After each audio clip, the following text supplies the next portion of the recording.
यहाँ से भाई हम लोग अपने लास्ट वाले सेशन को कंटिन्यू कर रहे हैं।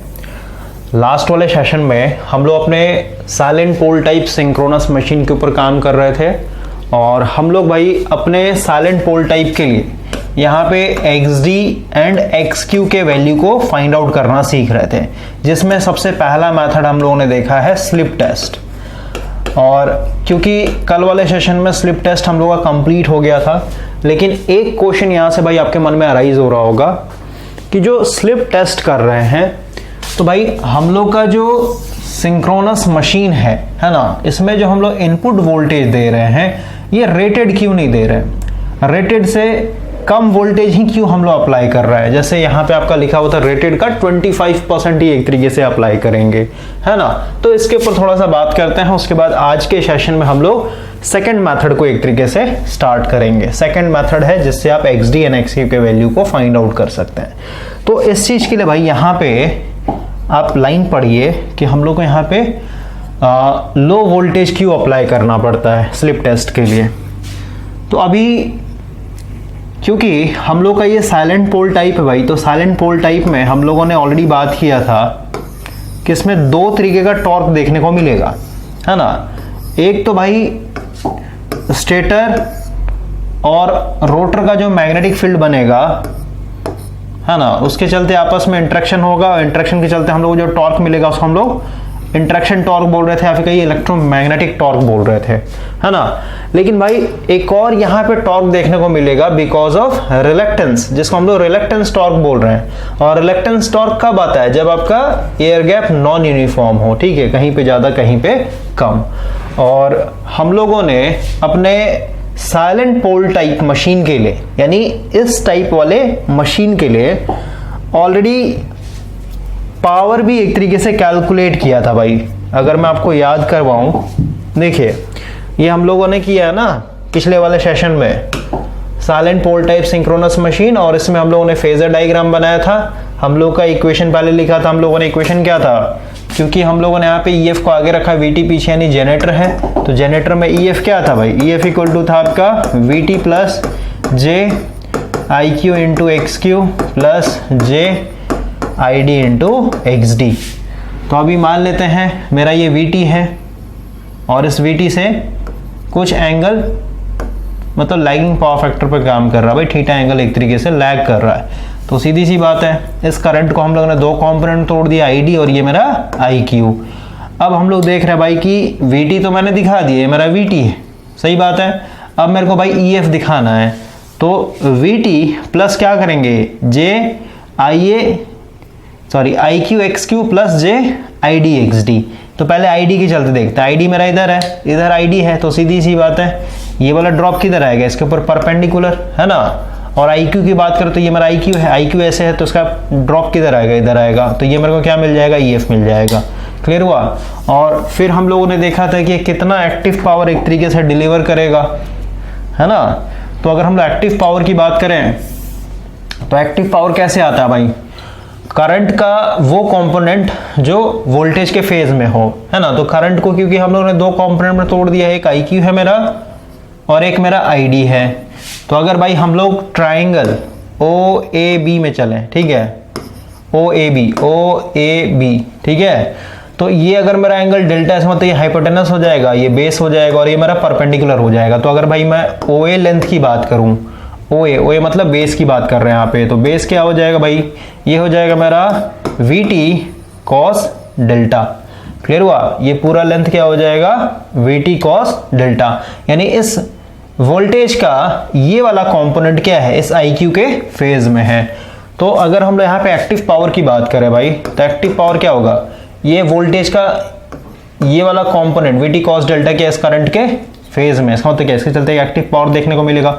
एक्टिव पावर क्या होता है भाई, VT यानी VRMS into IRMS into cos theta, okay, VRMS IRMS into cos theta. तो हम लोग देख रहे हैं, और ये सीधे सीधे क्या एक्टिव पावर है, या फिर कहिए वोल्टेज और करंट अगर फेज में, इसका मतलब क्या, वो एक तरीके से एक्टिव पावर लेकर के आता है, ऐसे भी एक तरीके से पता है ना। तो इस VT का अगर देखेंगे तो ये क्या होगा, IQ के फेज में होगा, तो हम लोग सीधे लिखेंगे VT cos डेल्टा, ये तो मेरा VT का वोल्टेज का कंपोनेंट हुआ, इनटू ये वाला करंट आई क्यू, समझे, प्लस प्लस प्लस, ये तो एक ही कंपोनेंट हुआ। एक और अगर हम यहाँ पे ये वाला कंपोनेंट देखें वीटी का, ये वाला वीटी क्या होगा, इसे फेज में होगा, क्योंकि ये जिस डायरेक्शन में उसी डायरेक्शन में से दोनों पैरेलल है ना, मतलब फेज में। तो ये वाला क्या होगा, परपेंडिकुलर, तो परपेंडिकुलर क्या हो जाएगा भाई, ये हो जाएगा मेरा वीटी साइन डेल्टा, और जो इसी में लिखते हैं दूसरा जो आएगा वीटी साइन डेल्टा, और ये किस करंट के कंपोनेंट फेज में, इनटू आईडी, याद आया। उसके बाद फिर हम लोगों ने आईडी का वैल्यू निकाला है, आईक्यू का वैल्यू निकाला है यहाँ पे, समझे।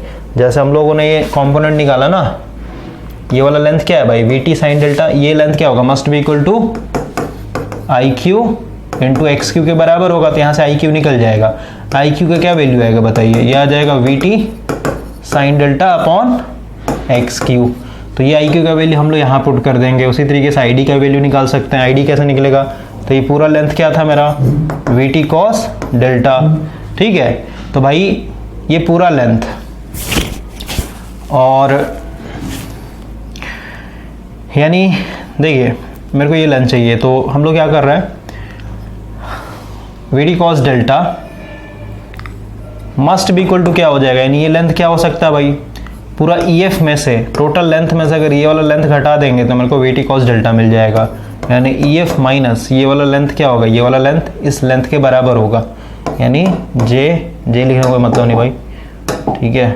जे तो operator ID into X D, तो यहाँ से मेरे को आईडी का वैल्यू निकल जाएगा। आईडी कैसे निकलेगा, तो देखिए इस करंट को इधर आते हैं, तो आईडी इंटू एक्स डी, और वीटी को उधर भेजते हैं, यानी EF minus VT cos delta, और यहाँ से आईडी क्या आ जाएगा, आईडी आ जाएगा EF minus VT cos delta upon x D. तो आईडी का वैल्यू भाई हम लोग यहाँ पे डाल देंगे, क्लियर हुआ। तो यही चीज़ आपका किया हुआ है नीचे में भाई, और ये सब मैंने आपको ऑलरेडी बताया है, बस रिवीजन करवा दी यहाँ पे, ओके। देखिए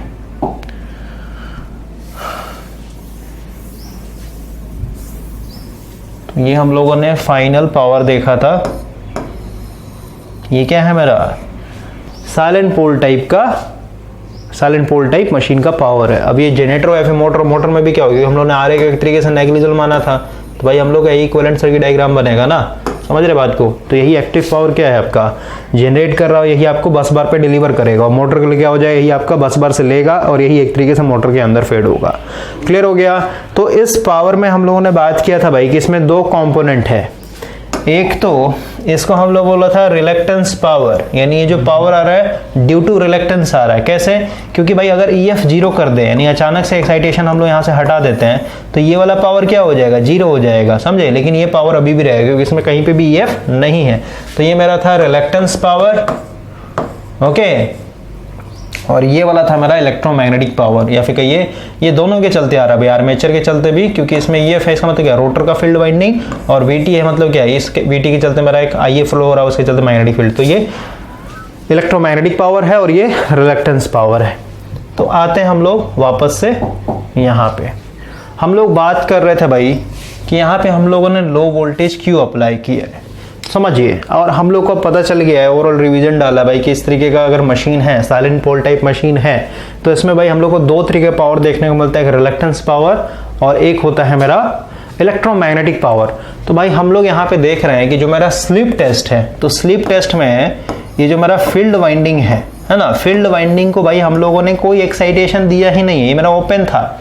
आप देख सकते हैं सर्किट डायग्राम है, ये मेरा ओपन रखा गया है। इसका मतलब क्या हुआ, IF मेरा यहाँ पे जीरो था इस टेस्ट में, और IF जीरो, इसका मतलब क्या, EF भी मेरा जीरो होगा।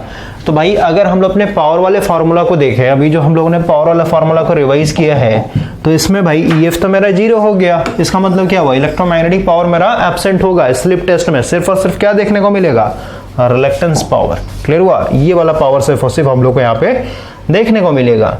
तो आते हैं यहाँ पे जो पावर है ये क्या है, VT square upon 2 into 1/x cube minus 1/xd, और ये था आपका साइन 2 डेल्टा, क्लियर हुआ। यही पावर एक तरीके से इसमें आएगा। आप पढ़ते हैं यहाँ पे, व्हेन परफॉर्मिंग दिस टेस्ट, ठीक है, the slip should be made as small as possible. Slip का वैल्यू कम से कम होना चाहिए। स्लिप का वैल्यू कम से कम होने का मतलब क्या है कि आपका जो रोटेटिंग मैग्नेटिक फील्ड है स्टेटर का, वो अगर मान लेते हैं 1500 आरपीएम पे घूम रहा है, तो भाई रोटर का जो स्पीड होना चाहिए वो कितना होना चाहिए, 1480 या फिर कहिए 1450, तभी तो स्लिप का वैल्यू कम आएगा। इनके बीच में रिलेटिव स्पीड का डिफरेंस क्या होना चाहिए, कम से कम होना चाहिए। अगर नहीं रखते हैं ऐसा तो क्या होगा, अदरवाइज स्लिप है क्या भाई, स्लिप तो यही था ना, ns minus NR upon NS. तो स्लिप का वैल्यू कम चाहिए, इसका मतलब क्या, दोनों का जो ns माइनस एनआर का जो डिफरेंस होना चाहिए ये कम से कम होना चाहिए। समझ रहे हैं? तो वही बोल रहा है, अगर आप ऐसा नहीं रखते, otherwise the current induced in the arm, मतलब ये भाई मैंने आपको जब डैम्पर वाइंडिंग पढ़ाया था वहां पे बोला था दूसरा नाम होता है डैम्पर वाइंडिंग का, ये दूसरा नाम है भाई। समझ रहे बात को? क्योंकि ये हम लोग के पास साइलेंट पोल टाइप है तो इसमें डैम्पर वाइंडिंग भी तो लगा हुआ होगा हंटिंग को एलिमिनेट करने के लिए।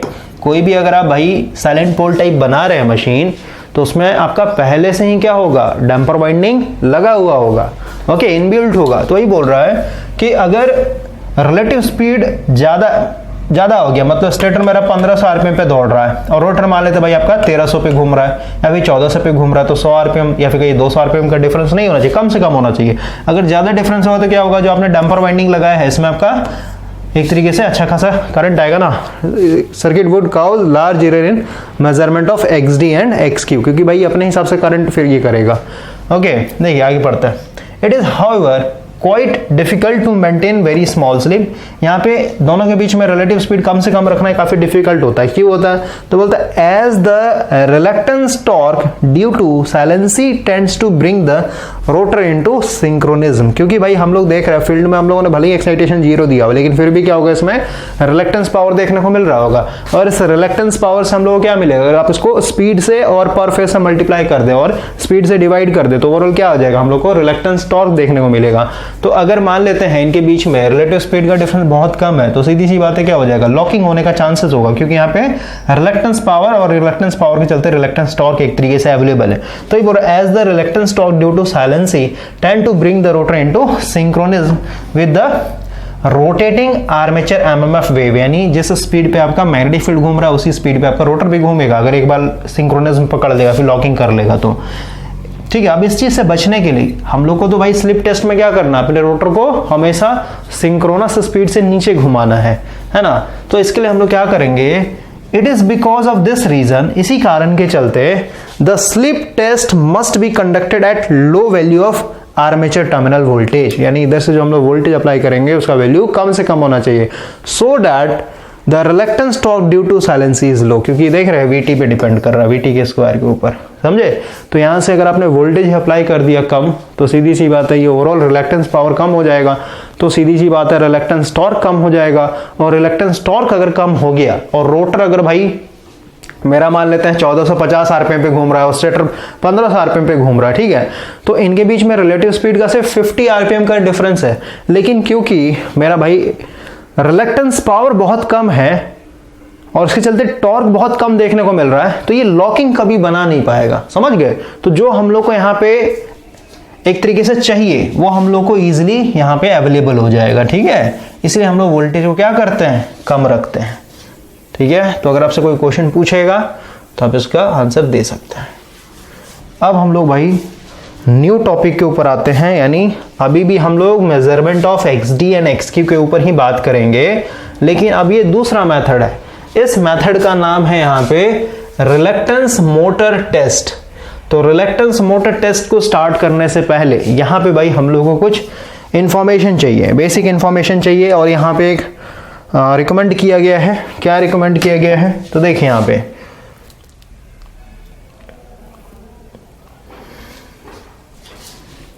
यहाँ पे भाई एक क्वेश्चन आपका यहाँ पे डाला गया है।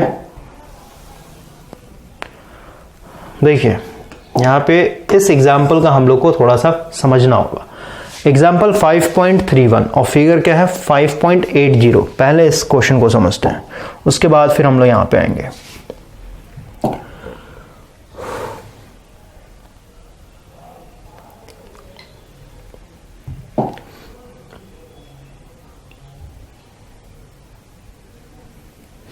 देखिए ये है आपका क्वेश्चन। क्वेश्चन नंबर है एन एग्जाम्पल नंबर है भाई 5.31 और इस क्वेश्चन में हम लोगों को करना क्या है समझिए पहले। देख क्या बोलता है ये, हम लोग के पास एक 3 phase star connected synchronous motor है, ठीक है, यानी मोटर है मेरे पास। अब ये कौन सा मोटर है भाई, साइलेंट है या फिर सिलिंड्रिकल है? तो अगर आप पढ़ेंगे आगे तो बोल रहा है इसमें XD का वैल्यू दिया हुआ 6 ओम और XQ का वैल्यू दिया हुआ 4 ओम। इसका मतलब क्या हुआ, XD और XQ दिया, इसका मतलब क्या, ये किस टाइप का मोटर है, साइलेंट पोल टाइप सिंक्रोनस मोटर है। Okay, is running in parallel with an infinite बस बार, यानी मोटर इनफाइनाइट बस बार से कनेक्टेड है, यानी VT मेरा कांस्टेंट रहेगा।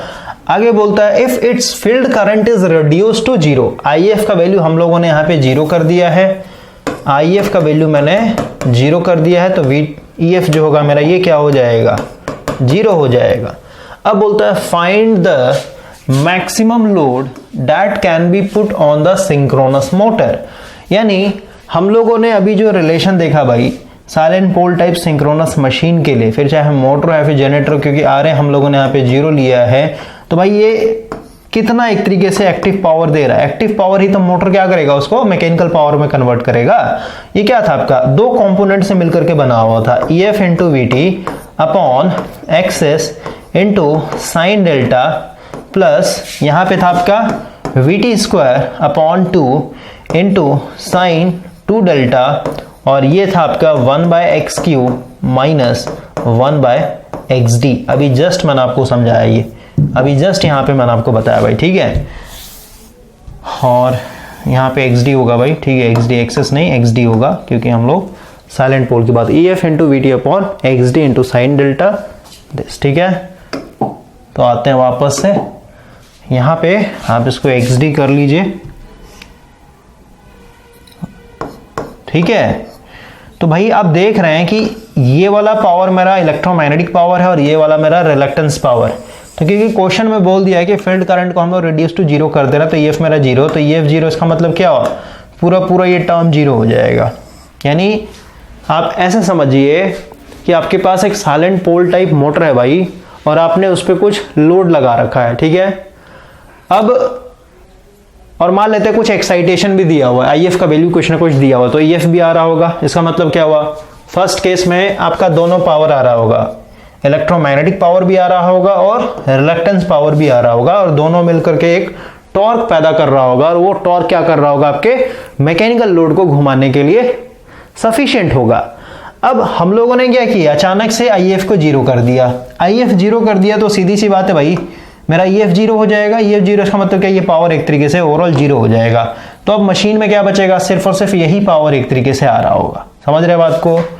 तो लोड जो मेरा लगा हुआ है सॉफ्ट पे, उस लोड में तो भाई हम लोगों ने कोई चेंजिंग नहीं किया है, लोड तो भाई पुराना वाला है। तो अब इस केस में क्या होगा कि सिर्फ और सिर्फ यही पावर हम लोग को देखने को मिल रहा है, या फिर कहिए पहले के मुकाबले पावर कम हो गया ना, क्योंकि ये तो खत्म हो गया, कंपोनेंट एक तरीके से 0 हो गया। तो पहले के मुकाबले मेरा जो भाई पावर है ये एक तरीके से क्या हो गया, कम हो गया। समझ रहे बात को?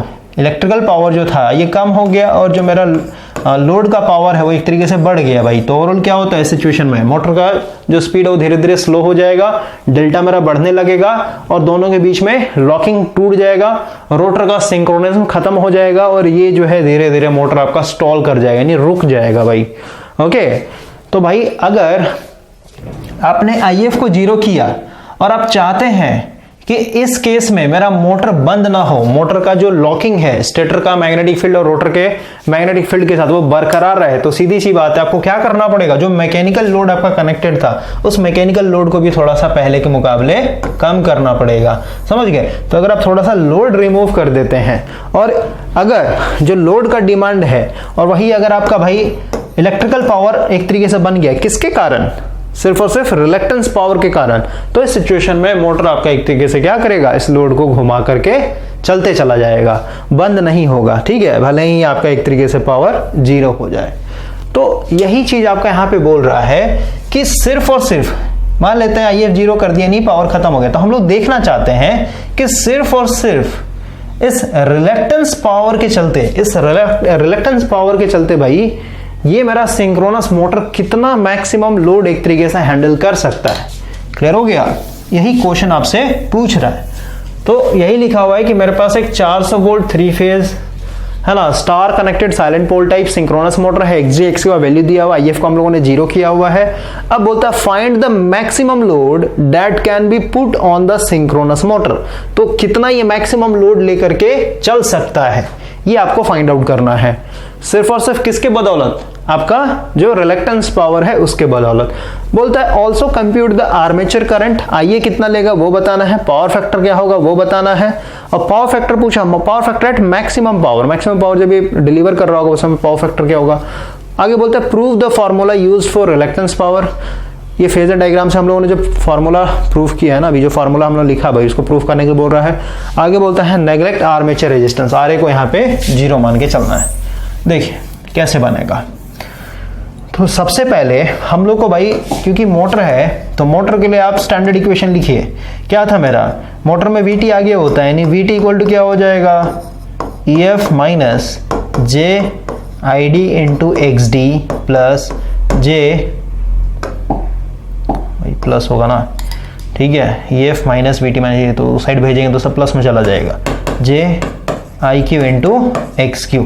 और ये रिलेशन कहाँ से आता है, 1000 बार मैंने आपको बता दिया भाई, ठीक है, इसमें आपको दिक्कत नहीं होना चाहिए। रिलेशन कहाँ से आता है बता देता हूँ, फिर से एक बार रिवाइज करवाता हूँ। ये क्या था आपका, VT इक्वल टू आप लिख सकते हैं EF प्लस JIA लीकेज का ड्रॉप दिखा रहा हूँ, प्लस करंट के 2 कॉम्पोनेंट तोड़ दिया तो 2ID into XD plus JIQ into XQ, ठीक है। और करंट IA जो है भाई, ये क्या है आपका, phasor sum of IQ and ID। तो ये जो IA यहाँ पे लिखा हुआ आपने, लीकेज का जो ड्रॉप दिखा है, इसको आप क्या कर सकते हैं, यहाँ पे IA का वैल्यू पुट कर दीजिए, IQ प्लस ID, ठीक है, इंटू XAL, उसका मल्टीप्लाई कर ब्रैकेट तोड़ दीजिए, फिर IQ कॉमन ले लीजिए और इससे ID कॉमन ले लीजिए, ठीक है। एक बार यहाँ पे बचेगा XAL प्लस XD और इसके जगह हम लोग लिख दे रहे हैं ओवरऑल, ठीक है, XD, क्लियर हुआ, XAD बोलते हैं इसको। और एक हो जाएगा आपका XAL प्लस XAQ, इसको हम लोग ओवरऑल क्या बोल रहे हैं, XQ, ओके। तो ये सब आपको पता होना चाहिए भाई, ये सब मैं बताते जा रहा हूँ स्टार्टिंग से। तो मोटर केस में मेरा VT equal to EF plus JID into XD plus JIQ into XQ, ये मेरा रिलेशन है भाई। तो अगर हम लोग फेजर डायग्राम बनाए तो मान लेते हैं मैं यहाँ पे भाई EF को दिखाता हूँ, ठीक है। EF अगर मैंने ऐसे दिखा दिया तो करंट मान लेते हैं लैगिंग पावर फैक्टर पर काम कर रहा है, तो EF से अगर मैं करंट लैग करवा रहा हूँ, इसका मतलब क्या हुआ, ये अगर IA है इसका मतलब क्या हुआ भाई, ये इंटरनल पावर फैक्टर होता है, ये इंटरनल वोल्टेज, और ये इंटरनल मतलब EF और IA के बीच में जो होता है उसको भाई साई से रिप्रेजेंट करते हैं, ठीक है। तो अब देखिए EF तो मैंने रिप्रेजेंट कर दिया, मेरा EF है ना।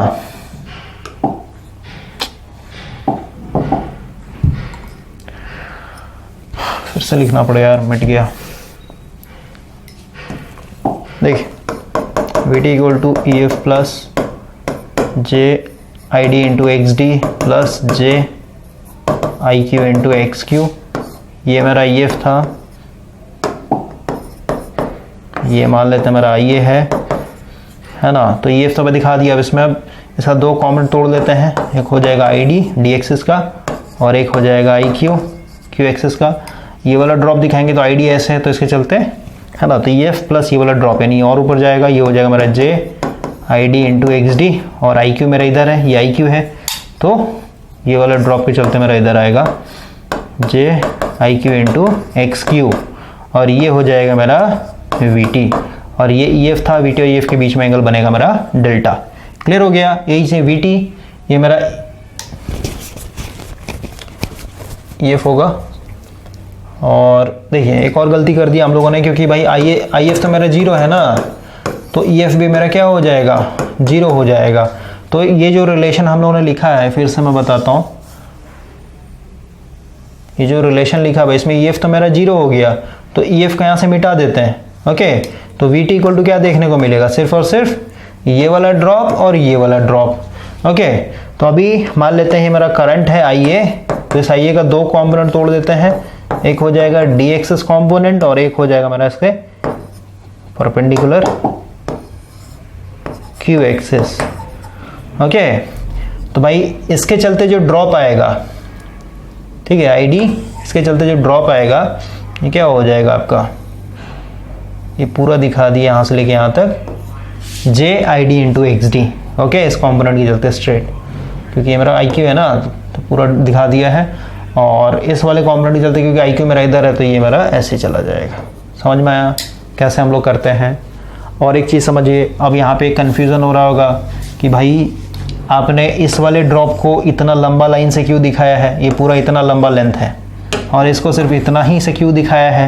तो भाई इसके पीछे का रीज़न होता है। रीज़न क्या है?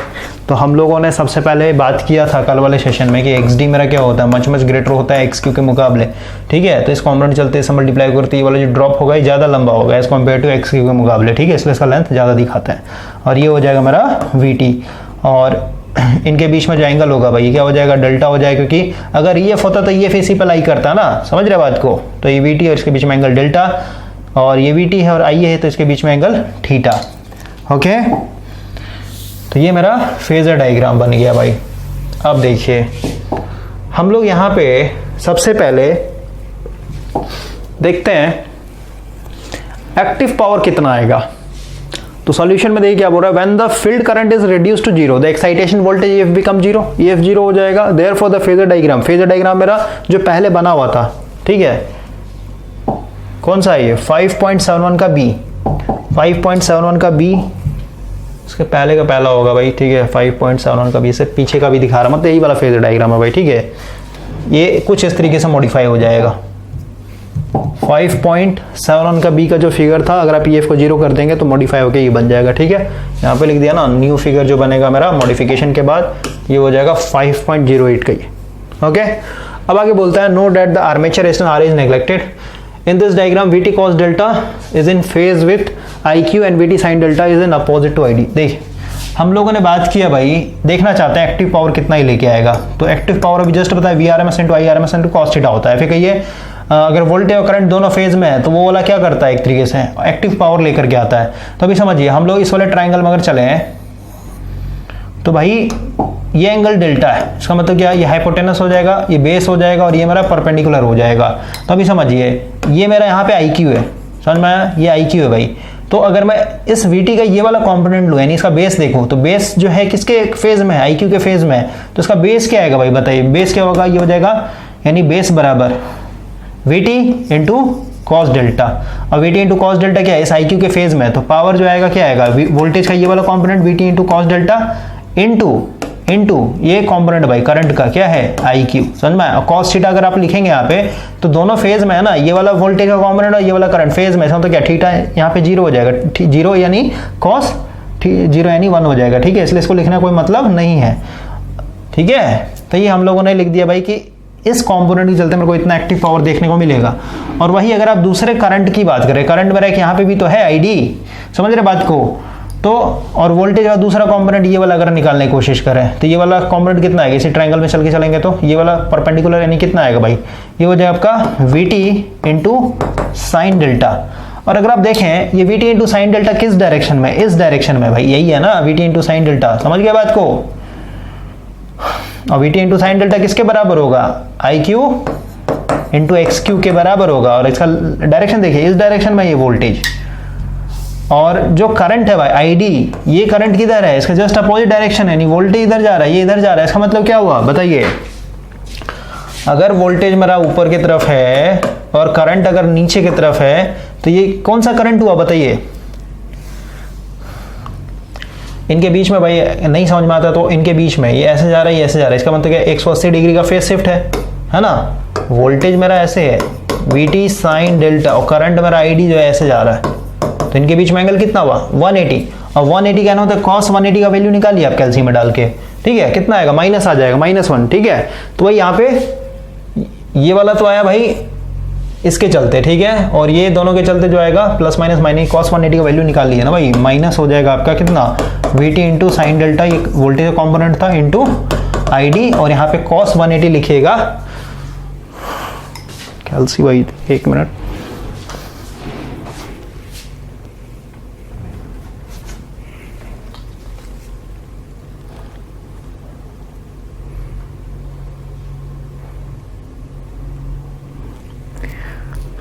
कैल्सी इधर है नहीं यार।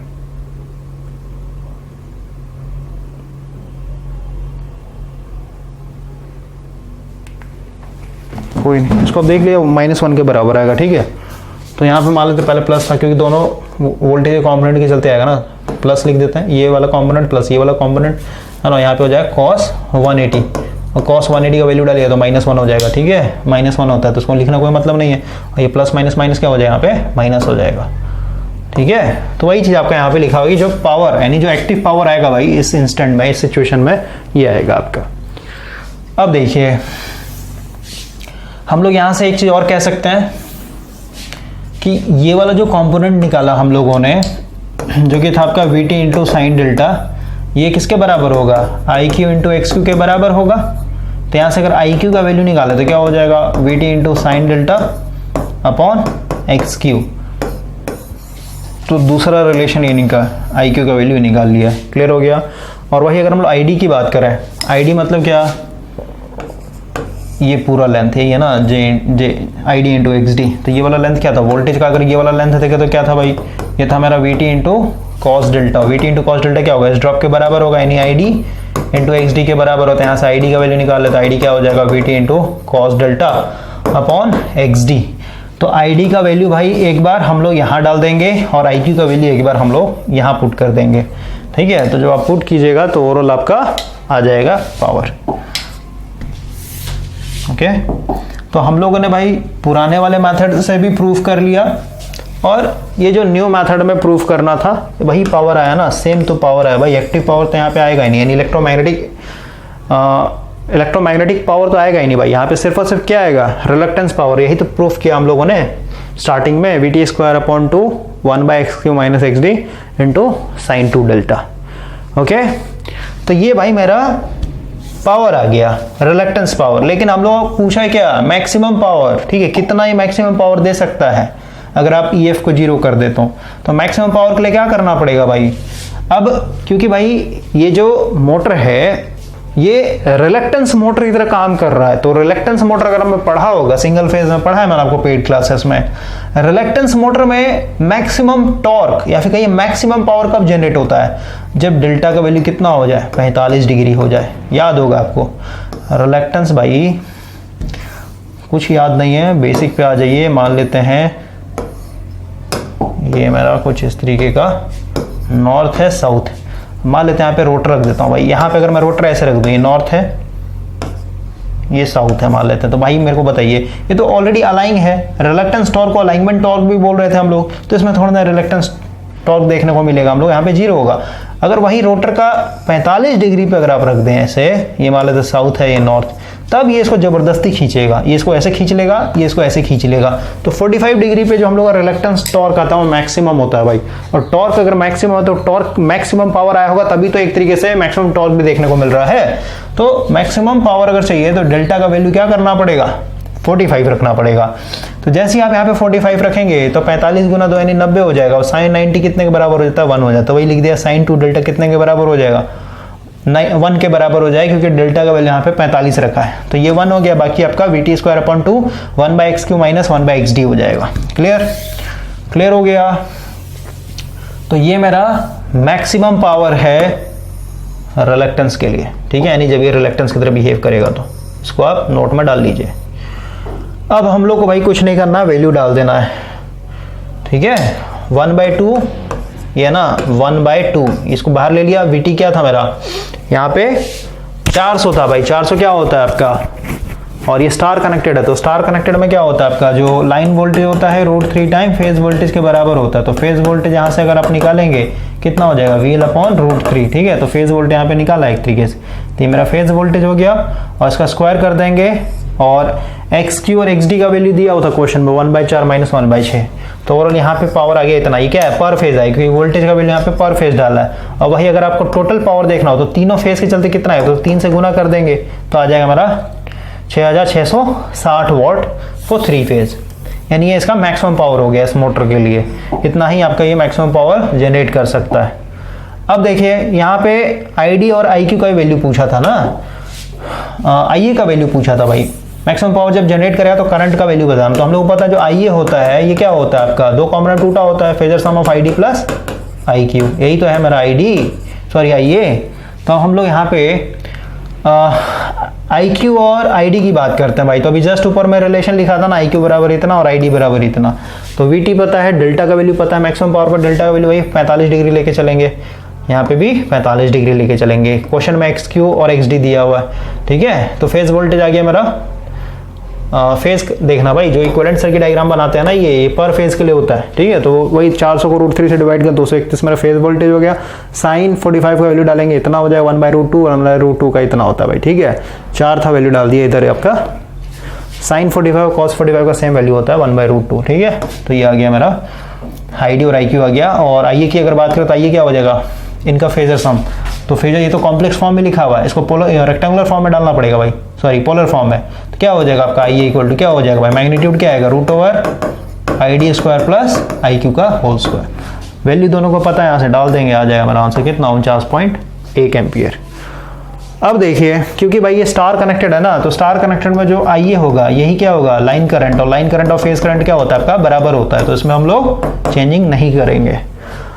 अब हो गया Pmax इक्वल टू, मतलब ये भाई ये जो आया ना आपका, इस तरीके से भी आप लिख सकते हैं, यहाँ से भी आप प्रूफ करके निकाल सकते हैं इतना, है ना, मतलब वेरीफाई करने के लिए √3 VRMS IRMS cos थीटा, ठीक है। और ये जो होता है आपका लाइन होता है, ठीक है, लाइन वोल्टेज लाइन करंट। तो line voltage line current, phase current और लाइन करंट दोनों बराबर होगा स्टार में, इतना आ गया। थीटा इक्वल टू देखें, यानी पावर फैक्टर पूछा था, यहाँ से थीटा निकल जाएगा, थीटा आ गया आपका 0.19। क्लियर हो गया। और 0.19 का मतलब क्या हुआ भाई, कॉस थीटा आएगी। तो थीटा इक्वल टू अगर देखें तो कॉस इनवर्स समथिंग आएगा, जो भी आपका थीटा का वैल्यू आएगा वही आपका क्या होगा पावर फैक्टर एंगल आ जाएगा। तो आई होप कि ये क्वेश्चन समझ में आ गया हो भाई, काफ़ी इंपॉर्टेंट क्वेश्चन था। और साइलेंट पोल के बारे में आपको एक चीज़ और समझ में आया कि अगर आपका EF 0 हो गया फिर भी इसमें क्या होता है आपका रिलक्टेंस पावर अवेलेबल होता है, उसके चलते टॉर्क आता है और उसके चलते ये लोड को लेकर के घुमाए रख सकता है, बशर्ते लोड के वैल्यू को क्या करना पड़ेगा, थोड़ा सा कम करना पड़ेगा। अब हम लोग आते हैं भाई अपने रिलक्टेंस मोटर टेस्ट के ऊपर। तो भाई ये हम लोग का न्यू टेस्ट है, पढ़िए यहाँ पे बोल रहा है इस टेस्ट को परफॉर्म करने के लिए the synchronous machine is run as a reluctance motor, यानी इसको हम लोग एज अ मोटर तरह घुमाएंगे, ठीक है। मोटर तरह घुमाएंगे इसका मतलब क्या, EF को 0 कर देंगे, सीधी सी बात है। रिलक्टेंस मोटर तरह ऑपरेट करने के लिए क्या करना पड़ेगा, इस अपने सिंक्रोनस मशीन को एक्साइटेशन 0 कर देना पड़ेगा भाई, ठीक है। तो ओवरऑल अपने आप क्या करेगा, मोटर तरह ऑपरेट हो जाएगा ये। And its load is then gradually increased, यानी पहले क्या करना है, इसको मान लेते हैं भाई, पहले हम लोगों ने इसको इंडक्शन मोटर तरह स्टार्ट किया, यानी इसमें डैम्पर बार लगा हुआ था, है ना। डैम्पर बार क्या करेगा, तो कल ही तो बताया भाई आपको, स्टार्टिंग इसको हम लोग कैसे करेंगे, सेल्फ स्टार्ट नहीं होगा ये। तो सेल्फ स्टार्ट बनाने के लिए हम एज ए इंडक्शन मोटर तरह मान लेते हैं स्टार्ट कर दिया, और मान लेते हैं सिंक्रोनिज्म में भी आ गया, ठीक है। जब एक बार अच्छा खासा स्पीड पकड़ दिया तो हम लोगों ने DC एक्साइटेशन दे दिया, तो नॉर्थ बन गया, साउथ बना, मैग्नेटिक लॉकिंग बन गया, ओके। अब भाई हम लोगों ने, या फिर ऐसा समझिए यहाँ पे फील्ड का देना कोई मतलब ही नहीं है, क्योंकि मान लेते हैं आपने इंडक्शन मोटर इसको स्टार्ट किया भाई, तो रोटर के पास अच्छा खासा स्पीड आ गया। मान लेते हैं स्टेटर आपका 1500 RPM पे दौड़ रहा है, इसका जो फ्लक्स है 1500 RPM पे दौड़ रहा है ना। और सिंक्रोनस स्पीड से NR का वैल्यू, सॉरी इंडक्शन प्रिंसिपल से NR का वैल्यू मान लेते हैं आ गया 1400 RPM, तो 100 RPM और चाहिए। लेकिन भाई इस इंस्टेंट में फील्ड भले ही आपने यहाँ पे 0 रखा हुआ है, यहाँ पे कोई एक्साइटेशन नहीं दिया हुआ है, लेकिन भाई इसमें फिर भी क्या आएगा, रिलक्टेंस पावर आएगा। और वो रिलक्टेंस पावर क्या होगा, इसको 1400 से 1500 RPM पे लॉक करने के लिए इनफ होगा, क्योंकि भाई हम लोगों ने अभी क्या किया, इसको नो लोड पे रखा हुआ है, ठीक है। क्योंकि जब एक बार ये मोटर तरह ऑपरेट करना स्टार्ट कर गया, यानी जब एक बार ये रिलक्टेंस मोटर तरह ऑपरेट करना स्टार्ट कर गया, तब हम लोग क्या कर रहे हैं, its load is then gradually increased, फिर जाके धीरे धीरे लोड को हम लोग बढ़ा रहे हैं।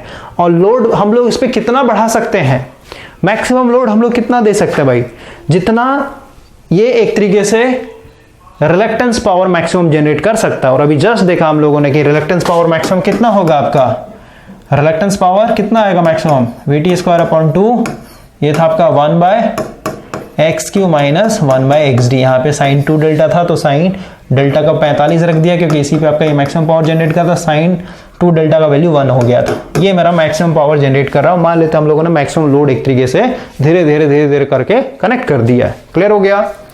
अब देखिए क्या बोल रहा है, till it step out of synchronism, यानी इतना पावर इसमें देंगे, मतलब सीधी सी बात है, मैक्सिमम पावर हम लोगों ने इसमें कनेक्ट कर दिया, मैक्सिमम लोड कनेक्ट कर रखा है, ठीक है। उससे ज्यादा अगर आप लोड कनेक्ट करेंगे तो क्या हो जाएगा आपका, ये आउट ऑफ सिंक्रोनिज्म चला जाएगा। तो ये बोल रहा है कि लोड को हम लोग धीरे धीरे इस तरीके से इंक्रीज करते चले जाएंगे till it's step out of synchronism, यानी सिंक्रोनिज्म मतलब इसका लॉकिंग ब्रेकडाउन होने से पहले तक जो ये लोड लेकर के चल सकता है उस लोड तक हम लोग उसको अप्लाई कर देंगे।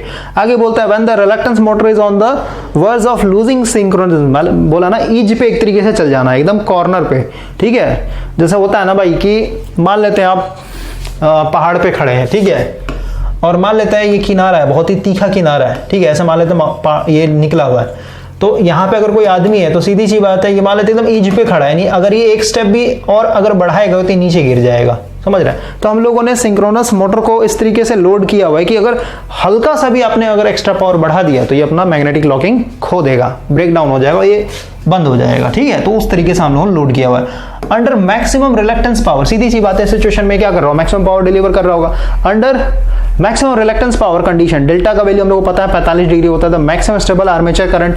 तो इस सिचुएशन में देखते हैं कि मैक्सिमम आर्मेचर करंट कितना ले रहा होगा इस लोड को लेकर चलने के लिए, मैक्सिमम आर्मेचर टर्मिनल वोल्टेज कितना ले रहा होगा, मैक्सिमम स्टेबल आर्मेचर पावर कितना ले रहा होगा, ठीक है। तो ये सब के लिए हम लोगों ने अभी जस्ट न्यूमेरिकल बनाया ना, तो डायरेक्ट हम लोग का यहाँ पे इजी हो जाएगा भाई, ओके। यानी जब ये मैक्सिमम पावर डिलीवर कर रहा है रिलक्टेंस मोटर ट्रैक करते हुए, तो उस समय मैक्सिमम जो पावर था ये मेरा नॉर्मल पावर था भाई, ठीक है, ये जनरल पावर था, रिलक्टेंस पावर। अब इसमें हम लोग डेल्टा का वैल्यू क्या रखना है, एक तरीके से 45 डिग्री रखेंगे, तो सीधी सी बात है मेरा क्या हो गया, मैक्सिमम रिलक्टेंस पावर आ गया ना, for maximum reluctance power delta equal to 45, ये मेरा वैल्यू आ गया। अब देखिए क्लियर हो गया, ये वाला लाइन भी पढ़ के समझा देता हूँ। If damper winding is present then reluctance motor is after just losing synchronism will continue run as, मतलब ये फालतू है भाई, इस लाइन को मत पढ़िए आप, ठीक है, इतना समझा दिया मैंने आपको। अब देखिए यहाँ पे आते हैं, मेरा मैक्सिमम पावर था, हम लोगों ने क्या किया भाई, अपने मर्जी से एज्यूम कर लिया, क्या एज्यूम कर लिया, XD अपॉन XQ का वैल्यू मान लिया K, ये हम लोगों ने अपने मर्जी से एज्यूम किया है, ठीक है। अब देखिए हम लोग क्या कर रहे हैं, हम लोग का ये जो रिलेशन आया भाई मैक्सिमम पावर का, इसमें से VT स्क्वायर अपॉन 2 ऐसे ही रहने दिया मैंने।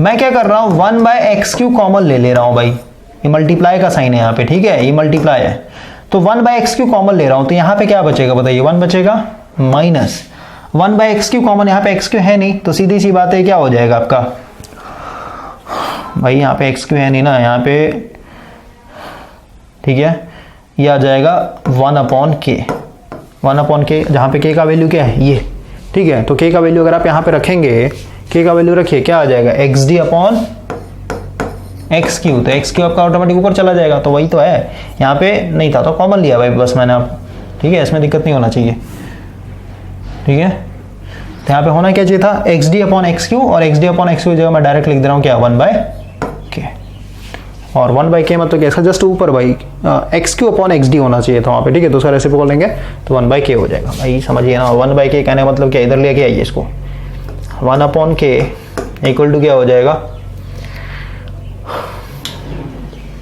इसको इधर दे तो उधर चला जाएगा XQ अपॉन XD, समझे, उसका रेसिप्रोकल ले लीजिए ना, XQ ऊपर चला जाए XD नीचे चला जाए, तो ये वैल्यू होना चाहिए था, ओके। अगर आप कॉमन लेते तो इस तरीके से हम लोगों ने लिख दिया। अब यहाँ पे K को एलसीएम ले लेता हूँ मैं, अगर आप K को एलसीएम लेंगे तो क्या हो जाएगा बताइए, VT स्क्वायर अपॉन 2, यहाँ पे लिख देता हूँ इंटू XQ, K को एलसीएम लेगा तो क्या हो जाएगा K माइनस 1/K, समझे। तो ये मेरा फाइनल आ गया मैक्सिमम पावर का वैल्यू, कुछ नहीं किया है, बस एज्यूम कर लिया है K का वैल्यू XD अपॉन XQ, उसके बाद कॉमन लेके एलसीएम लेके इस तरीके से हम लोगों ने कर लिया। अब देखिए भाई, अब हम लोग थोड़ा सा आगे आते हैं, अब ये डायरेक्ट हम लोग को रेफर कर रहा है ना ये वाला एग्जाम्पल, तो ये वाला तो ऑलरेडी हम लोगों ने समझ लिया भाई, तो अब हम लोग को यहाँ पे कोई प्रॉब्लम नहीं है, उसी वाले एग्जाम्पल से हम लोगों ने देखा था, फेजर डायग्राम भी देखा था, वहां से हम लोग का ये रिलेशन था। तो IQ का वैल्यू क्या आएगा बताइए, IQ का वैल्यू क्या आएगा भाई, VT into sine delta upon ये आ जाएगा XQ, और साइन डेल्टा का वैल्यू 45 रखेंगे, तो साइन डेल्टा 45 यानी 1/√2, ठीक है, तो 1/√2 नीचे आ जाएगा, ठीक है। तो वही क्या है VT into 1/√2 into XQ, okay. और दूसरा जो रिलेशन था मेरा ये था, तो यहाँ से अगर आप आई डी का वैल्यू निकालें तो आई डी इक्वल टू क्या हो जाएगा we T cos delta cos delta 45 यानी 1/√2 इसका वैल्यू आएगा यानी 1/√2 इंटू एक्स डी हो जाएगा। तो ये मेरा हो गया आई क्यू का वैल्यू एक्स आई डी का वैल्यू। ठीक है, अब देखिए हम लोग को पता है आर्मेचर करंट क्या है, इनका फेजर सम है, तो मैग्नीट्यूड क्या हो जाएगा √/d² plus I D square plus I Q square, कोई दिक्कत नहीं। तो अब भाई हम लोग क्या कर रहे हैं, यहाँ पे इसका वैल्यू इसमें डालते हैं, आई क्यू है ना, मतलब वैल्यू डालना है भाई यहाँ पे इसका और इसका। ठीक है, तो देखिए इसमें वी टी है, इसमें वी टी है, और √2 और स्क्वायर तो कॉमन बाहर निकल जाएगा, बाकी बचेगा आपका अंदर में क्या बचेगा 1/xd का स्क्वायर प्लस 1/xq का स्क्वायर। और फिर से कॉमन ले लेते हैं, 1/xd कॉमन ले लें, xq कॉमन ले लेते हैं। ठीक है, 1/xq कॉमन ले लेंगे तो क्या हो जाएगा आपका √1 plus k square upon k। अब भाई ये तो सीधी सी बात है भाई, सिंप्लीफिकेशन अब इसमें मैं क्या बताऊं, इसलिए लेक्चर लंबा हो जाता है। तो ओवरऑल ये आ गया। अब देखिए हम लोग क्या करेंगे, यहाँ पे हम लोग यहाँ पे मेरे पास ये पहला इक्वेशन था, ठीक है, ये वाला पी मैक्स इक्वल टू ये, और ये मेरा दूसरा इक्वेशन। अब हम लोग क्या करेंगे भाई, इनको डिवाइड करते हैं, दोनों इक्वेशन को अगर हम लोग डिवाइड कर दें तो देखिए क्या होगा आपका we T square upon 2 into X Q, ये है मेरा k-1 अपॉन के डिवाइडेड, तो ये नीचे वाला टर्म ऊपर चला जाएगा, यानी मल्टीप्लाई कर देते हैं यहाँ पे √2 इंटू एक्स क्यू इंटू के अपॉन ये हो जाएगा वी टी इंटू 1 प्लस के स्क्वायर अपॉन के। ठीक है, रूट से बाहर है ये के। एक बार देख लेता हूँ, ऊपर वाले से नीचे को डिवाइड किया है, नीचे वाले को ऊपर से डिवाइड किया है। एक मिनट भाई बस,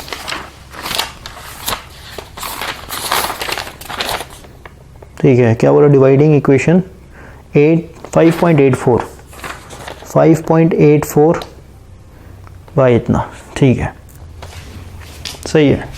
तो देखिए ये वी टी से एक वी टी खत्म हो जाएगा, तो ऊपर में क्या बचा वी टी, और क्या कैंसिल आउट होगा √2 से, ये 2 कट जाएगा, यानी यहाँ पे √2 बचेगा।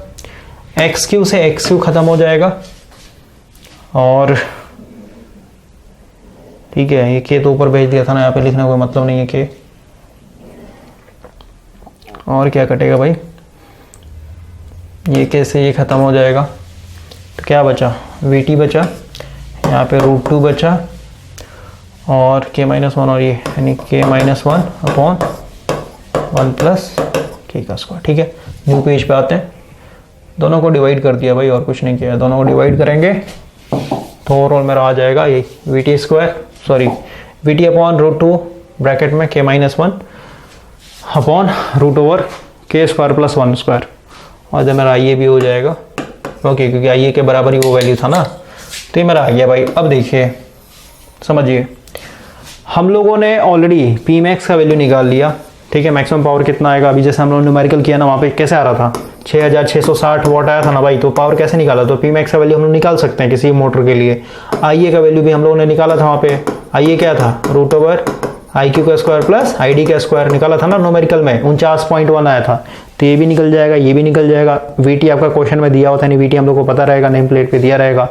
तो भाई यहाँ से देखिए पी मैक्स पता है, IA पता है, VT पता है, तो एक ही बचा वेरिएबल K, तो K का वैल्यू हम लोग यहाँ से इजिली फाइंड आउट कर सकते हैं।